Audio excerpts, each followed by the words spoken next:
Here at Ravenscliff Falls, the Mountain Bridge Wilderness area, ready to take off on the Ravenscliff Falls Trail. So, looking forward to a gorgeous day. Got blue skies, about 30 degrees, and just can't wait. So we're hitting the trail. Very first part of this trail is just a nice downhill, nice wide gravel trail, as you can see. All right, and with COVID, one weird thing is that all the trails do close by 5, so you have to get back in time. Also, if you're looking for nice longer trails, so you can hit Ceasars Head Mountain, 14.2 miles, Table Rock State Park is 23.9, or Oconee State Park is 80.7. So plenty of backcountry backpacking out here. That's not what I'm doing. I'm just gonna do a nice little day hike. I had been a little bit concerned that the trail would be super muddy because we've had a lot of rain recently. But to my surprise and happiness, maybe it's just because it's cold enough, but it seems fairly dry. Like all the water just ran off of it, went somewhere else, but didn't stay on the trail, which is kind of nice. And there do seem to be plenty of people out here. I'm only maybe half a mile in, if that, and I've already seen at least half a dozen people. But no surprise, it's a gorgeous day to be out here. So anyone that likes hiking, this is about perfect. It's maybe 30 degrees, so on the chilly side, but not too bad. And well, we had the nice easy downhill slope. It quickly turned into an uphill. So that's why you hear me breathing a little bit. Sorry about that, but we're walking up here. Good news, I think we're about to have a gorgeous view. All right. I know cameras will never do it justice, but there we are. Absolutely beautiful.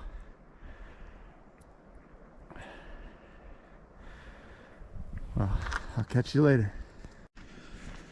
I think this very well may be the prettiest day that I've been out on the trail so far this year. Like I said before, it's minorly chilly, but I'm fine. I'm wearing layers, have my hat on, have some mittens. My hands are what tend to get cold when I'm hiking. And it's just beautiful. See, even the sky is that perfect blue. Lots of great views up here. Sort of following along a ridge, more or less. Now, here's the odd part, is I plan to hike Ravenscliff Falls, but I'm actually not 100% sure that I'm on that trail. I didn't do something that I always do at the beginning, which is shoot a picture of the map. So I've got that in my phone. But I didn't do it. Now the good news, this trail is very well marked, so it doesn't really matter. I can find my way back to my truck. But I have no clue how long it is. It's not a loop trail, I know that, so either way, I'm gonna hike out a ways and then just turn around and come back. So as far as safety goes, I'm not concerned, but I'm just sort of laughing at myself because I don't actually know what trail I'm on. But I don't mind, because it's all these beautiful views, and that is some amazing creation that I get to see today. So I of course have no clue, if you're watching this on YouTube, what your beliefs are, what your thoughts about God are. But when I'm out here, I think it kind of proves to me that God exists. Right? moments there's just so much beauty, I have trouble believing this could be an accident. Once again, I find myself hiking on these great, just pine needle covered trails. They're so soft, not rocky. Ooh, got some stairs here. But it's gorgeous, and I bet in the summer this is a nice respite from the heat because we're all in shade here.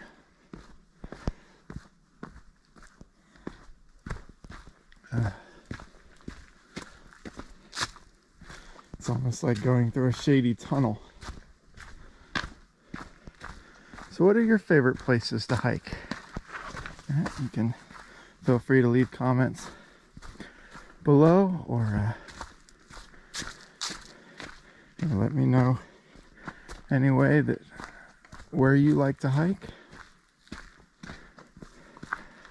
Also, if you enjoy my videos, feel free to subscribe, because at the moment I think I do these videos for about 7 or 8 people, and it'd be nice to know if you're enjoying them. Still going through that same kind of nice, easy rolling, shaded part of this trail. Still loving it. I do promise that when I get back, I'll let you know exactly what trail this is, but it's part of the Palmetto Trail system.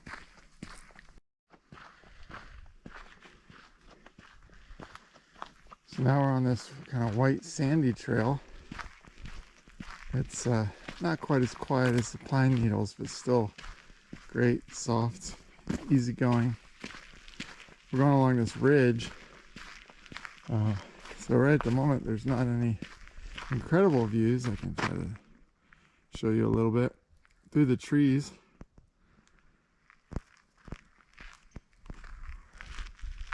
On the other side. But every once in a while we pop up on some absolutely beautiful sections. Well, good news is that I am on the right trail, and that we're going out to Ravenscliff Falls. I just passed the cutoff that would hook to Gum Gap Trail and Foothills Trail, which I was on earlier this year. But definitely don't want to get on there because I think I'd be about 80 miles, and I'm not doing that with just my day pack and getting back to my truck this afternoon. So anyway, happy to know that I'm definitely going the right direction. As I said before, wasn't worried about it. I knew I could just turn around and head back to the truck. But good to know I'm heading where I originally wanted to go. Right? Now, quit looking at my face and let you see the trail a little bit, as again, it doesn't cease to amaze. It's been spectacular all day, really. I don't think I've had a single moment out here on this bit of trail, on this Ravenscliff Falls trail, that I have not enjoyed as a winter hike. It's been full of great views. The path itself has not been muddy. It's had some big steps, some rocks, some other things, but no super challenging parts of the trail yet. And honestly, it's been at least 5 years since I've hiked this trail, which is part of the reason why I wasn't sure I was on the right one. But having a great time. Hope you are too. That you're enjoying coming along with me. I did have a thought to share as I hike along. Hope you don't mind. If you do, fast forward. But my thought is, I was thinking about the shoes. Now, I'm hiking. Let me get those. And these Solomons, they're waterproof. They're kind of a step up from a trail runner in that they're slightly heavier, I should say, than a trail runner, but nothing like big trail boots. They have a great tread. And what I like is when I have to cross a little creek or something, or in the rain, they are waterproof. So that's been a great benefit on rainy days. Today it wouldn't matter, but I have thoroughly enjoyed these shoes now. I don't know, I probably have a couple 100 miles in them. They still feel great, and they're a regular part of my hiking gear. But I was thinking back to when I was about 11 years old.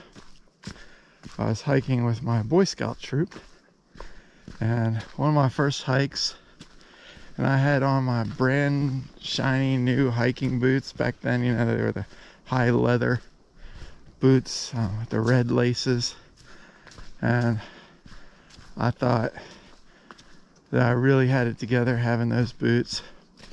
And we were going on a, I don't even remember, it was probably something simple like a 5-mile hike, but it might have been further. Anyway, I was so sure that me and my nice hiking boots would be so much better than all the kids out there that just were wearing tennis shoes. A lot of them wearing like high top basketball shoes and stuff. And a dozen of us set out on the trail with a Scoutmaster, and you know, by the end of that trail, honestly, my feet hurt. I probably had a couple blisters, I don't really remember, but those kids that were just in tennis shoes, you know what, they were fine. They had a great time, no problems. And I think I learned my lesson that day, that it didn't really matter as long as the shoes were comfortable. I mean, I wouldn't recommend going hiking in heels or anything like that, but you know, as long as the shoes fit your feet well and they're comfortable to walk in and have a decent tread on them, get out there and enjoy nature. You don't have to go by the top of the line of everything before you can get out on a trail. Anyway, that's the point there. In fact, the backpack I'm using today, it's only a 20-pound pack. It's basically, it folds up into itself. It creates a tiny little bag that sometimes I throw it in my backpack so that if I'm out camping or something, I can just take it out for a little side trail. I don't have to take the whole big pack. But for day trails like today, it's perfect. My wife got it for me. It's made by Eddie Bauer. Here, I'm talking about it, so let me just pull it off, give you a picture of what I'm talking about. That's it. It's just the Eddie Bauer pack. This little zip, where is it? I don't even remember now. I think it's this one. Or no, it's this one right here. You unzip that, and that bag, it becomes its own little stuff sack.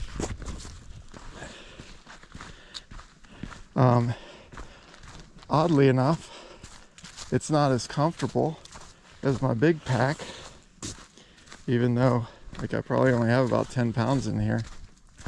I feel it more than when I have, you know, 25 pounds in the other pack.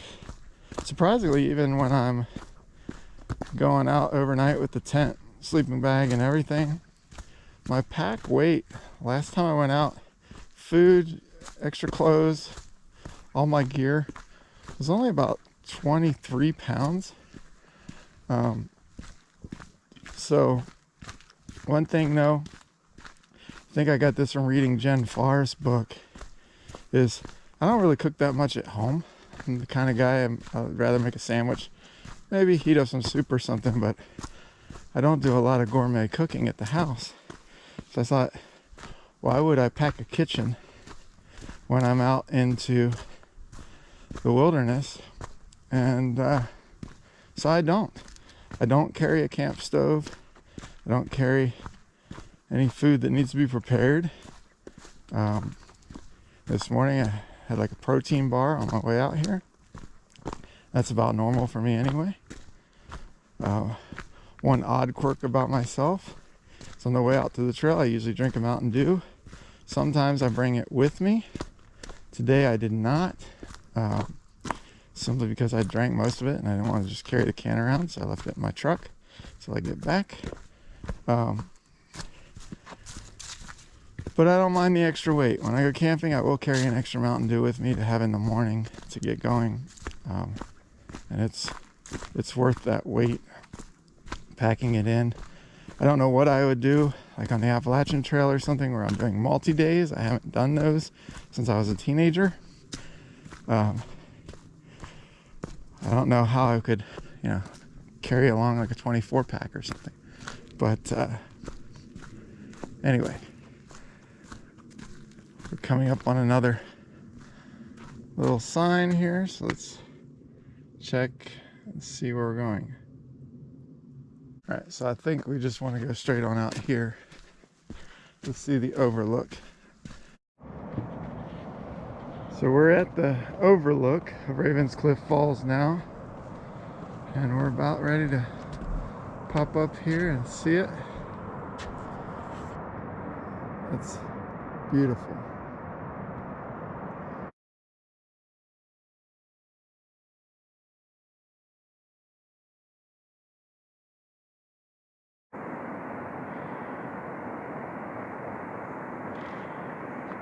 There's Ravenscliff Falls.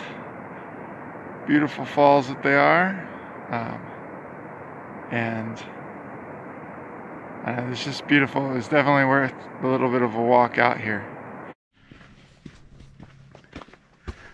Well, that was definitely worth it, getting out there and seeing Ravenscliff Falls.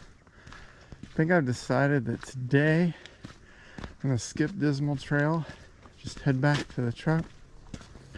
Got lots of work to get done, and I didn't want to skip today's hike, but I honestly had debated it. So, see you back at the truck. Yeah, so as I'm heading back to the truck, I just again wanted to share what an absolutely beautiful day it is out on the trail. Really loving it.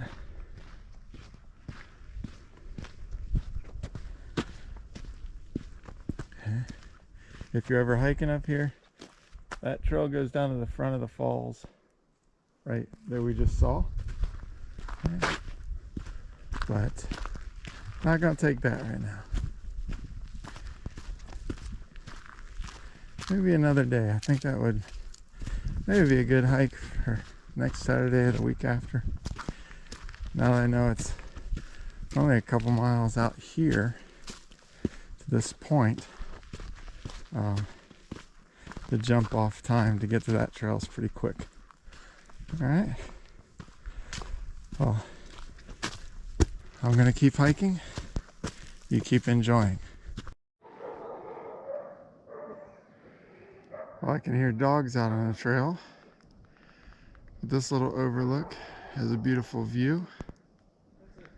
Just a couple miles up the trail. Like I said, I've heard a lot of people out here today, so it's been a well-used trail. Just didn't want you to miss this part of the trail right here. This view is so pretty, and the last like half mile, running a few people with dogs. One family didn't have theirs on a leash. Fortunately, it was a friendly dog, but just a reminder, if you're out on the trail with a dog, you should probably keep it on a leash. All right.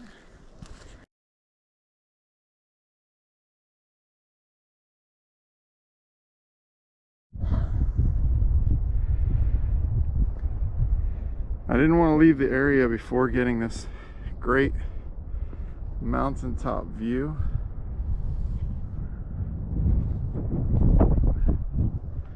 Right now, I'm back up the hill from the parking lot where you parked to go out to Ravenscliff Falls. This is the top of Ceasars Head Mountain, which is just like a quarter mile or so back towards Greenville from that parking lot.